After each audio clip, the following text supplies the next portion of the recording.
제목으로 말씀을 나누겠습니다. 1절을 보시면 복 있는 사람은 이라고 기록되어 있습니다. 여기서 복 있는 사람은 여기서 있는 사람이라고 할 때 단수로 사용하고 있는 것을 우리는 발견할 수 있습니다. 단수라는 것은 하나라는 것이죠. 그리고 바로 그 뒤를 따라 보시면 죄인들의 길이라는 말이 나옵니다. 이 죄인들, 복수를 말하고 있습니다. 둘 이상의 여러 사람들을 말할 때 복수를 말하죠. 바로 뒤에 나타나는 오만한 자들도 한번 보십시오. 이 오만한 자들도 복수로 사용되고 있습니다. 바로 이런 상황입니다. 악인들의 무리 가운데 복 있는 사람 그 한 사람이 있는 상황입니다. 1절에서 복 있는 사람이라고 번역이 되어 있는데 이것은 히브리어 원어로 제대로 번역하면 행복한 사람이라고 할 수 있습니다. 다시 상황을 정리해 보자면 행복한 사람이 있는데 이 행복한 사람 주변을 둘러싸고 있는 것이 바로 악인들이라고 합니다. 죄인들이고 오만한 자들의 자리에 둘러싸인 상태에서 행복한 사람 한 사람, 의인 한 사람이 있다는 것을 우리에게 보여줍니다. 이 상황은 말씀을 듣는 우리로 하여금 굉장히 의아하게 만듭니다. 어떤 부분이 의아합니까? 악인들 무리 사이에 혼자 있는데 이 사람이 어떻다고 하고 있죠? 행복하다라고 하고 있습니다. 이것은 의인된 우리로 하여금 분명한 공식을 말해주고 있습니다. 의인은 분명히 행복해야 한다라는 겁니다. 의인 이꼴 행복한 자라는 것이죠. 악인들에 둘러싸인 상황임에도 불구하고 이 의인이 행복할 수 있는 이유가 2절부터 나타나고 있습니다. 2절부터 6절까지 분명하게 고백하고 있습니다. 2절에서는 이렇게 고백하고 있죠. 오직 의인은 여호와의 율법을 즐거워하고 율법을 주야로 묵상하는도다. 이렇게 주야로 하나님의 말씀을 즐거워하고 묵상하고 있는 자가 바로 이 의인, 행복한 자입니다. 2절은 우리가 아주 좋아하는 구절이기도 하고 많은 사람들이 암송하기도 하는 구절이기도 하죠. 시편 1편 2절에서 말하는 우리가 아주 좋아하는 이 말씀, 여기서 말하고 있는 묵상이란 무엇을 말하는 것입니까? 묵상의 정의가 무엇이죠? 여기서 묵상이라는 것은 우리가 말씀을 듣고 생각하는 기도라는 일반적으로 우리가 말씀을 듣고 기도하는 것으로 생각할 수 있습니다.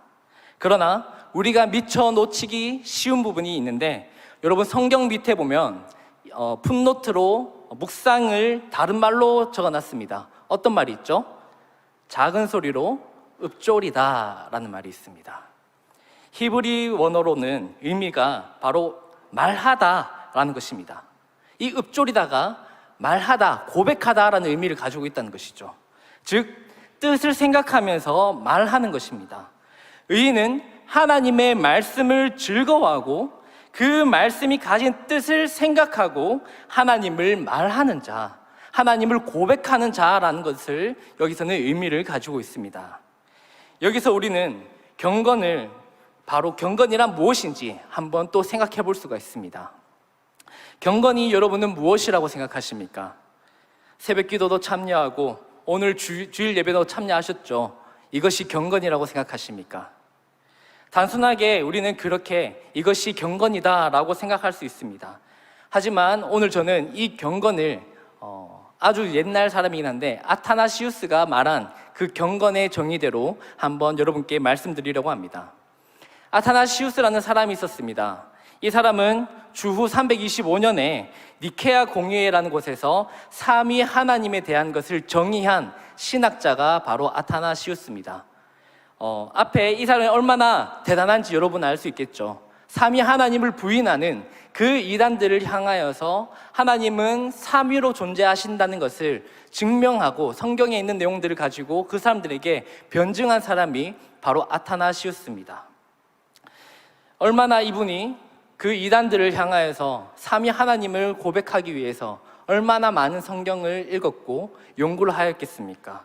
굉장히 위대하고 우리는 훌륭한 사람이라는 걸 알 수 있습니다. 많은 사람들은 그가 경건하다고 생각했습니다. 왜냐하면 그가 많이 연구했고 그가 많은 지식을 가지고 있기 때문에 경건하다라고 생각을 했습니다. 그러나 아타나시우스는 경건을 무엇이라고 정의했냐면 경건은 하나님을 고백하는 것이 경건이다라고 말했습니다. 우리가 생각하는 것과 굉장히 달랐죠.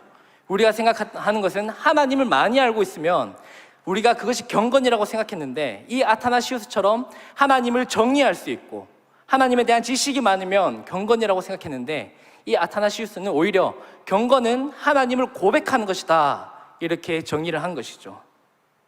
삼위일체를 부인하는 이단과 같이 지식을 말하고 지식을 나열하는 것이 아니라 바른 지식 안에서 성경을 말하는 하나님이 어떤 분이신지, 하나님이 어떤 분이신지 고백하는 것, 이것이 바로 경건이라고 말하고 있는 것입니다. 고백이라는 것은 내가 알고 있는 하나님, 예를 들어서 하나님은 삼위로 계시며 동시에 한 분이시며 전능하시고 신실하시고 공의로우시며 사랑의 하나님이십니다, 이렇게 고백하는 것, 바로 이것이 우리는 고백이라고 할 수 있습니다. 그러나 이 마음이 움직이지 않고 이 고백이 내 삶 속에서 동의가 되지 않는다면 우리는 이것을 고백이라고 할 수 없겠죠. 아타나시우스는 이것이 우리가 알고 있는 것이 삶으로 나타나고 삶으로 동의되고 고백하는 것, 그것이 경건이라고 말했습니다. 여러분, 신학자들을 여러분 많이 경건하고 이 사람들은 정말 신앙이 투철할 거라고 생각하는 경우가 있습니다. 하지만 신학자들은 하나님에 대해서 아는 지식은 많을 줄 모릅니다. 그런데 이 많은 신학자들 중에서 무신론자들도 굉장히 많이 존재한다는 것을 여러분 기억하셨으면 좋겠습니다. 즉, 지식이 우리의 경건을 말하는 것이 아닙니다. 바로 이 지식에 동의하고 우리가 그것을 믿고 고백하며 삶을 살아갈 때에 바로 경건이라고 할 수 있는 것이죠. 우리가 아무리 하나님에 대해서 많이 알고 성경을 많이 읽고 신앙 도서를 많이 읽고 또 유튜브에 보면 아주 유명한 목사님들이 많이 있습니다. 이 목사님들의 설교를 많이 듣는다고 해서 이것이 우리에게 경건이라고 말할 수 없다는 것입니다.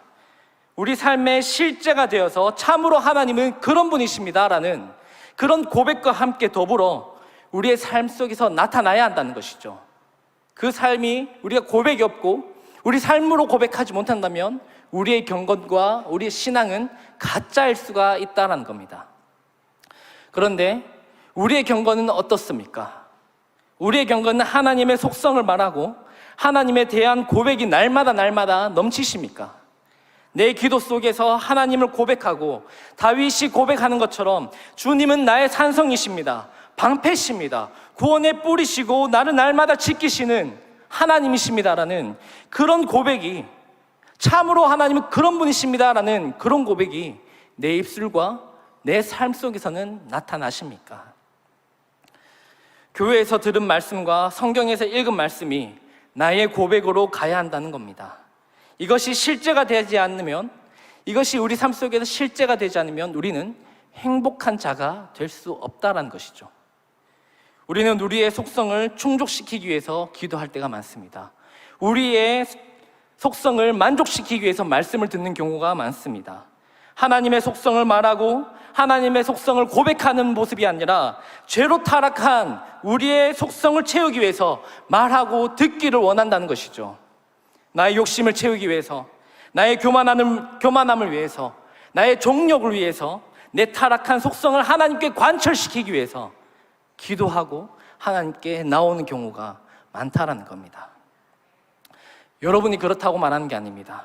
바로 제가 그랬고 제가 그렇다는 겁니다.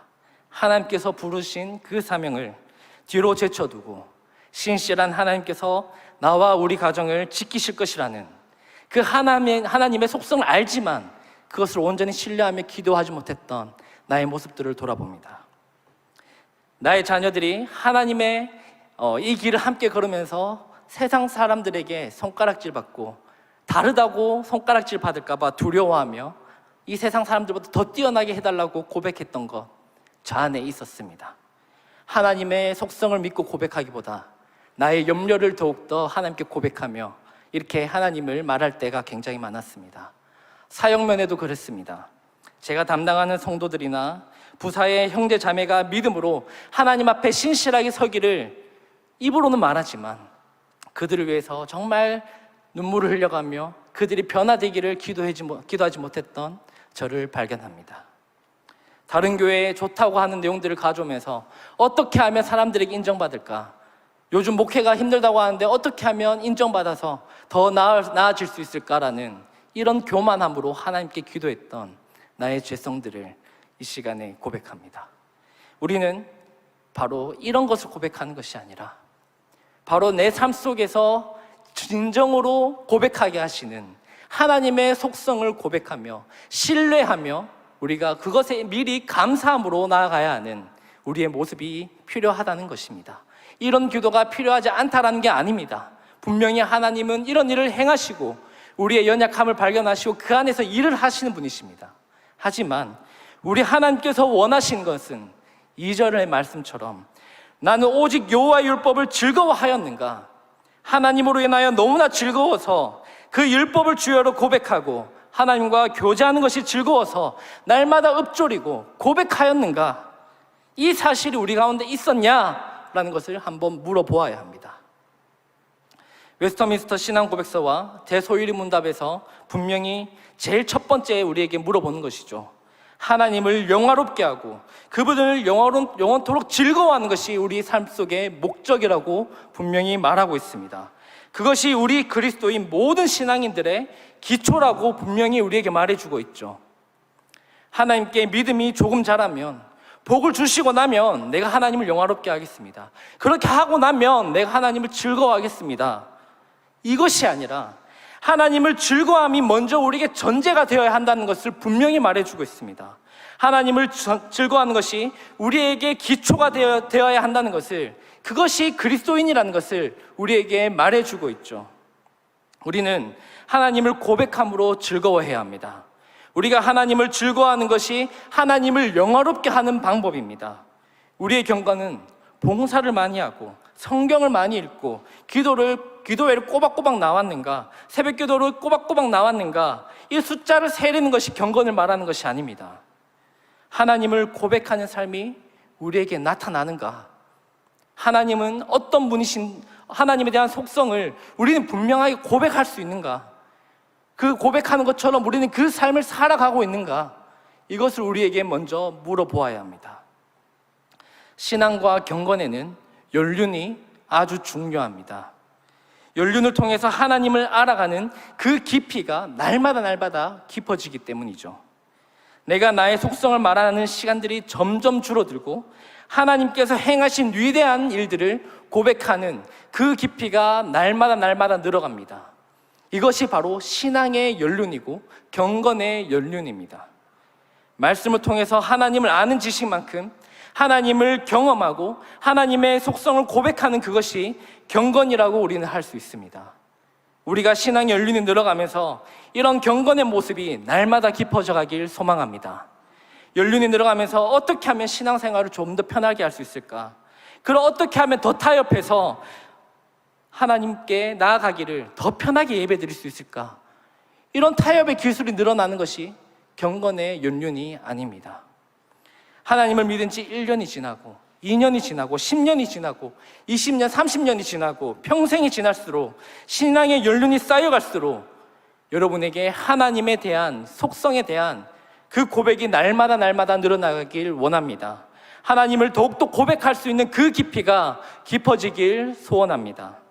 그래서 우리의 입술에 하나님에 대한 고백이 날로 깊어지고 많아져서 사람들에게 그렇게 고백하면서 살아갈 수 있는 우리 동부산교회 성도 여러분, 그래서 더욱더 즐거움과 행복한 자로 살아갈 수 있는 의인이 되기를 원합니다.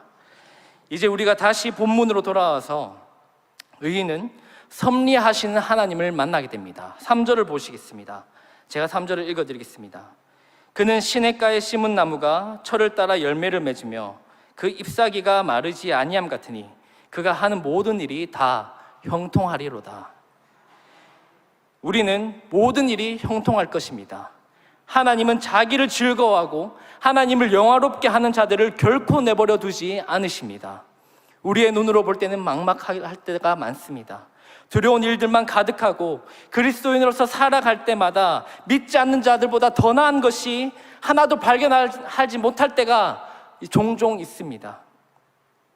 주를 즐거워하는 자들을 하나님께서 그렇지만 그런 상황 속에서도 내버려 두지 않는다는 것을 여러분 믿으셔야 합니다.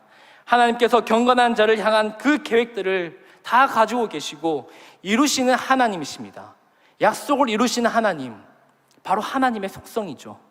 시냇가에 심은 나무가 철을 따라 열매를 맺듯이 그 잎사귀가 마르지 아니함 같이 우리를 날마다 지키시고 형통한 길로 인도하실 것이라는 것을 여러분 꼭 믿으시길 바랍니다. 오늘 시편 1편 말씀은 복 있는 사람, 즉 의인과 악인들을 대조해서 보여주고 있다고 앞부분에 말씀드렸습니다. 앞에 잠깐 말씀드렸듯이 1절에 복 있는 사람, 이 의인이 단수로 사용되었습니다. 한 사람이라는 것이죠. 그런데 악인은 무리를 이루고 있는 복수를 사용하여서 무리를 이루고 있음을 우리는 볼 수 있습니다. 악인들은 여러 사람이라는 겁니다. 악인들의 꾀, 죄인들의 길, 오만한 자들의 자리, 악인들의 무리를 말하고 있습니다. 1절을 볼 때 상황이 어떻습니까? 상황이 막막해 보입니다. 의인은 하나인데 비해서 악인들은 그 의인들을 둘러싸고 있는 그 세력의 무리를 볼 때 굉장히 막막합니다. 의인을 유혹할 만하고 먹음직하고 보암직하는 만한 그 열매들을 날마다 보여주면서 이 의인들을 넘어뜨리기에 너무나도 악인들이 많아 보입니다. 이것이 우리들의 현실입니다. 이 땅을 살아가는 그리스도인들의 현실을 우리는 보여주고 있는 것이죠. 그런데 2절을 보면 이 의인의 모습이 어떻습니까? 악한 무리들 가운데서 절망에 빠져 있습니까? 그 악한 무리들과 함께 죄악에 물들어져 있습니까? 한 다리는 세상과 한 다리는 하나님이라는 양다리를 걸치고 있습니까? 하나님이 이런 무리들 가운데 제가 어쩔 수 없지 않습니까? 둘러보십시오. 선한 것 하나 없습니다. 다들 술자리에 참여하지 않고 술 마시지 않는다고 하면 직장 생활이 힘들어진다고 말합니다. 승진이 어렵다고 말합니다. 세상의 친구들과 같은 방식으로 놀지 않으면 왕따를 당합니다. 학교에서 놀아주지 않습니다. 어쩔 수 없지 않습니까, 주님? 이 정도는 봐주십시오. 그래도 제가 교회에 나왔잖아요. 그걸로 영광 받으시면 되지 않습니까? 하나님 너무 세상 물정 모르시는 것 같습니다. 이것이 과연 하나님을 향한 하나님께 영광 올려드리는 모습입니까? 2절에서 의인의 모습이 어떠합니까? 악인들의 무리들이 꾀를 가지고 죄인들의 길을 보여주고 오만한 자들의 자리에 함께 하자고 하지만 이 의인은 어떻게 고백하고 있습니까? 오직 여호와의 율법을 즐거워하여 그의 율법을 주야로 묵상하는도다. 하나님의 말씀을 즐거워하고 읊조리는 것을 유일한 즐거움으로 삼고 있습니다. 이것이 바로 경건입니다. 저는 최근에 시편 20편을 묵상하면서 아주 놀라운 사실 하나를 발견했습니다. 20편 중에 6절과 7절 말씀인데 여러분 한번 시편 20편 한번 찾아보실까요? 시편 20편 6절과 7절 말씀입니다.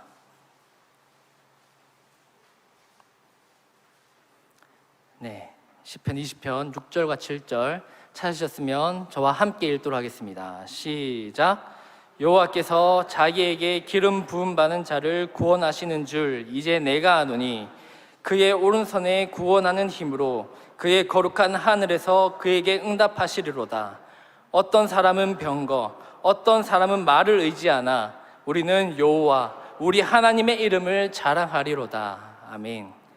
다윗이 전쟁을 앞두고 하나님께 기도하고 있는 장면입니다. 전쟁을 앞두고 있습니다. 전쟁에서 승리를 위하여서 하나님께 기도하고 있는 장면입니다.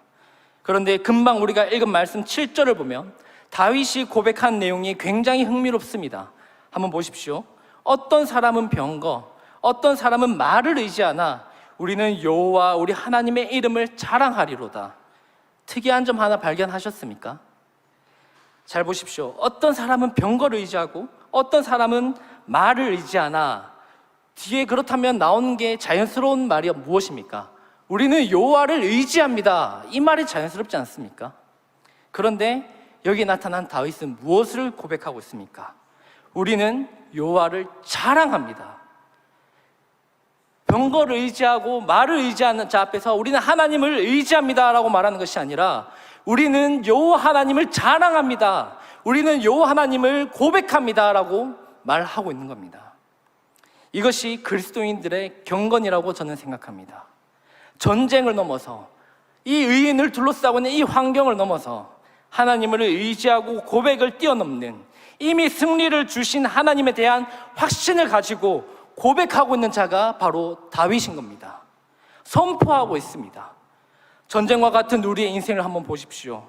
어떤 이는 돈을 의지하고, 어떤 이는 명예를 의지하고, 나의 온갖 힘을 쏟아부어서 세운 사업을 의지하고, 정성 들여 양육시킨 자녀들을 성공시키는 것, 그것에 의지하는데, 하나님 나도 어떻게 안 됩니까? 이것이 아니라 그 의지를 넘어서서 우리는 여호와 하나님을 의지합니다라는 이 고백이 우리 입술에 있어야 할 줄로 믿습니다. 바로 우리를 둘러싸고 있는 전쟁과 같은 우리의 환경을 넘어서시는, 이것을 넘어서셔서 우리에게 찬송의 고백을 주시는 그 하나님을 우리는 고백해야 되는 것, 이것이 바로 그리스도인이며 우리의 경건인 줄로 믿습니다. 전쟁의 승리는 하나님께 속한 것과 같이 우리 인생의 문제도 하나님께 있습니다. 우리 인생에서 우리는 하나님을 날마다 자랑해야 합니다. 하나님을 찬송하고 고백해야 합니다. 그것이 우리가 가져야 하는 경건의 모습입니다. 이것이 오늘 시편 1편에서 말하는 복 있는 자, 행복한 자의 모습입니다. 우리 다시 1편으로 넘어오실까요? 이와 반대로 악인에 대한 하나님의 섭리는 어떻게 나타나고 있습니까? 4절과 5절입니다. 함께 읽겠습니다. 악인들은 그렇지 아니하며 오직 바람에 나는 겨와 같도다. 그러므로 악인들은 심판을 견디지 못하며 죄인들이 의인들의 모임에 들지 못하리로다. 아멘. 악인들은 형통해 보이나 형통하지 못합니다. 바람에 나는 힘없는 겨와 같을 것이라고 하나님은 말씀하십니다. 하나님 앞에서 경건을 지키고 하나님을 의지하는 우리를 감당히 해내지 못할 것입니다. 이제 말씀을 막바지로 가면서 우리가 이 시편 1편에서 아주 놀라운 사실을 하나 또 발견할 수 있습니다. 의인은 형통하고 악인은 형통하지 못할 것, 이 사실 하나만으로도 우리에게 굉장히 의지가 되고 은혜가 되죠. 그러나 이 말씀 안에 하나님께서 또 숨겨놓으신 그 아주 놀라운 역사가 하나 있습니다. 그것이 무엇일까요? 우리 한번 5절을 보겠습니다. 제가 읽어드릴게요. 그러므로 악인들은 심판을 견디지 못하고 죄인들이 의인들의 모임에 들지 못하리로다. 이렇게 말하고 있습니다. 5절에 보시면 악인들, 여전히 복수를 사용하고 있습니다. 여전히 무리를 말하고 있죠. 그런데 1절에 이어서 변화가 되는 것이 있습니다. 발견하셨습니까? 의인이 어떻게 되었죠? 의인들이라고 복수로 바뀌었습니다. 1절에서는 하나밖에 없는 이 의인이 이 악인들의 무리에서 경건을 지키며 그 행복을 가지고 살다 보니 주위를 둘러보니까 그 의인들의 무리가 생긴 것입니다. 죄인들이 의인들의 모임에 들지 못하리로다 라고 말하고 있죠. 6절도 마찬가지입니다. 의인들의 길은 여호와께서 인정하시나 악인들의 길은 망하리로다. 의인이 무리를 이루고 있음을 우리는 발견하게 됩니다. 이것은 아주 놀라운 사실이며 큰 위로와 우리의 큰 은혜를 줍니다. 왜 그렇습니까? 악인들의 가운데서 혼자만이 경건을 지키고 있어 보였던 아주 어려운 상황이었습니다. 우리가 볼 때 아주 외롭고 고단한 상황이었죠. 그런데 유혹이 많고 힘들고 어려운 상황 가운데서도 여호와 앞에서 즐거움과 기쁨과 경건을 지켰던 이 의인 하나가 이제는 무리를 이루고 있습니다. 혼자라고 느꼈던 이 의인 하나가 함께 경건을 지키고 함께 신앙을 지킬 수 있는 의인들을 만나서 이 악인에 있던 자들과 돌이켜서 이제 함께 의인의 무리를 일으키고 있는 모습을 우리는 발견할 수 있습니다. 이제는 혼자가 아니라 함께 동력하고 함께 경건을 이루며 나아가는 이 거룩한 무리가 생겼다라는 것입니다. 열왕기상에서 우리가 존경하는 엘리야 선지자가 있죠. 바알 선지자들과의 대결에서 승리하고 아주 의기양양했습니다. 그 많은 선지자들 중에서 혼자 여호와를 의지하고 다 무찔러 이겼습니다. 아주 의기양양했습니다. 그러나 죽음의 순간이 왔을 때, 두려움 속에서 광야를 헤매고 있을 때, 절망에 빠진 가운데 혼자라고 생각하고 힘들어하고 있을 때 하나님께서 엘리야에게 다가오십니다. 너는 혼자가 아니라 내가 너를 위하여 발에 무릎 꿇지 않은 7,000명을 남겨놓았다. 이렇게 우리에게 말씀하셨죠. 이렇게 엘리야를 위로하신 것 같이 하나님께서도 오늘 또 우리가 경건을 지키며 거룩하게 나아가고자 하는 우리들에게 말씀하십니다. 우리에게 혼자가 아니라고 말씀하십니다. 여러분, 요즘 같은 시대에 경건을 지키고 신앙을 지키기가 괜히 많이 지치시죠. 나는 그리스도인이라고 말하는 것이 망설여지고 내가 믿는 하나님을 말하는 것이 부끄러워지는 것이 오늘날이죠. 어느 순간 예수를 믿고 즐거웠던 적이 있었는데 그 기쁨을 잃어버리고 주를 묵상하는 것이 뜸해지셨죠. 아무도 나를 알아주지 않고 하나님을 믿는다고 고백하고 나는 살아가는데 아무도 알아주지 않는 것 같고 나의 수고와 헌신을 아무도 몰라주는 것 같죠. 그러나 그렇지 않습니다. 오늘 말씀이 우리에게 주시는 교훈은 그럼에도 불구하고, 그런 상황에도 불구하고 하나님은 즐거워하라, 그런 상황에도 불구하고 주야로 묵상하고 행복한 자가 되라고 우리에게 말씀하고 있습니다. 율법을 묵상하고 읊조리고 그 경건을 지키라고 우리에게 말하고 있습니다. 굳건하여서 경건을 지켜라. 시냇가에 심은 나무가 철을 따라 열매를 맺듯이 그 잎사귀가 마르지 아니함 같이 우리를 형통하게 지키실 것이라고 약속하고 계십니다. 그리고 하나님께서 우리와 동행하실 것이며 즐거움에 함께 동참하고 함께 이 약한 세상을 이겨나갈 의인들을 준비하고 계시고 붙여주신다고 약속하고 계십니다. 함께 세상에 타협하지 아니하고 함께 오직 율법을 묵상하기 즐거워하며 함께 이 경건을 지킬 그 거룩한 보리를 우리에게 주셨다고 말하고 있습니다. 이것이 바로 성도입니다. 거룩할 성자에 무리 도자를 사용하죠.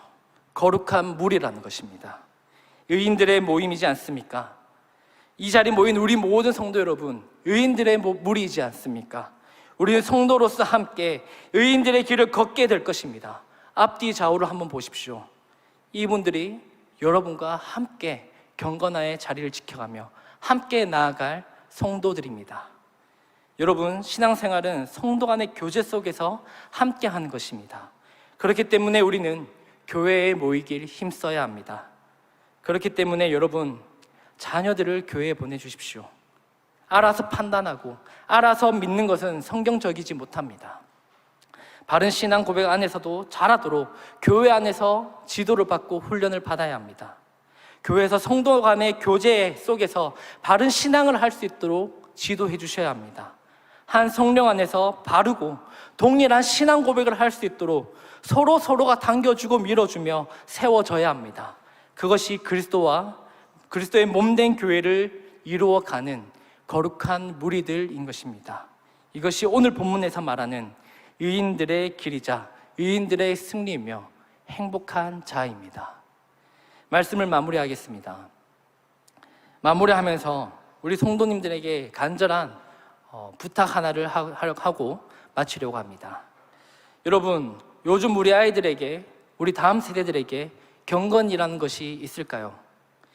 우리 자녀들에게 경건을 물려주셔야 합니다. 요즘 아이들이 경건이 무엇인지 모릅니다. 경건이라고 하면 주일에 교회에 왔다가 그냥 가는 것, 그걸로도 경건이라고 생각하는 자들이 바로 다음 세대들입니다. 우리 다음 세대들에게 하나님을 고백하는 그런 경건이 없습니다. 왜냐하면 들은 것이 없기 때문이죠. 듣는 것이 없으니 말하지도 못하고 고백하지도 못하는 자들이 바로 다음 세대들입니다. 교회에 와서 말씀 듣잖아요.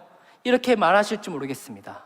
그러나 교회에서 듣는 말씀은 고작 일주일 중에 30분에 불과합니다. 절대적으로 부족한 시간입니다. 우리 아이들이 어디로부터 하나님에 대한 고백을 듣고 말할 수 있게 해야 할까요? 바로 여러분들을 통해서, 여러분의 가정을 통해서, 가정에서 하나님을 여러분이 들려주셔야 되고, 가정에서 우리 자녀들이 하나님을 고백할 수 있도록 여러분께서 이끌어 주셔야 합니다. 우리 아이들은 우리 부모로부터 하나님에 대하여 듣지 못하고 자라고 있습니다. 나의 부모님이 만난 하나님이 어떤 하나님인지, 하나님께서 우리 부모님을 어떻게 인도하셔서 지금 신앙생활을 하고 있는지, 나의 부모님이 만난 하나님은 어떤 하나님인지 궁금해하지도 않는 이런 상황이 바로 우리의 가정이라고 할 수 있죠. 오히려 우리 자녀들은 어떠한 삶을 살아가고 있습니까? 하나님을 듣지 못하고 하나님을 말하지 못하는 것을 끝나는 것이 아니라 세상에서 세상의 신의 소리를 듣고 자랍니다. 그리고 세상의 신을 고백하며 자라가고 있는 것이 오늘날의 다음 세대들입니다. 우리 아이들이 세상의 신들을 들으면서 자라면서 과학이 오히려 기독교를 무너뜨리는 것에 동의하며 자라고 있습니다. 성경이 과학적이지 못하던 말에 동의하면서 자라는 자들이 다음 세대라는 것이죠. 세상의 소리와 같이 오히려 부모님들도 세상의 소리를 하고 있습니다. 부모님으로부터 경건의 소리를 듣지 못하고 세상에서 듣는 것을 따라 살도록 부추기고 노력을 더 하라고 말하는 것이 오늘날의 가정이라는 것이죠. 이것이 지금 우리 다음 세대들의 실정입니다. 우리의 가정과 교회는 경건을 물려주어야 합니다. 제가 만났고 여러분이 만났고 또 현재도 우리가 교제하고 있는 하나님을 우리 자녀들에게 들려주십시오. 교회뿐만 아니라 가정에서 들려주십시오. 이삭이 아브라함에게 하나님에 대해서 들었습니다.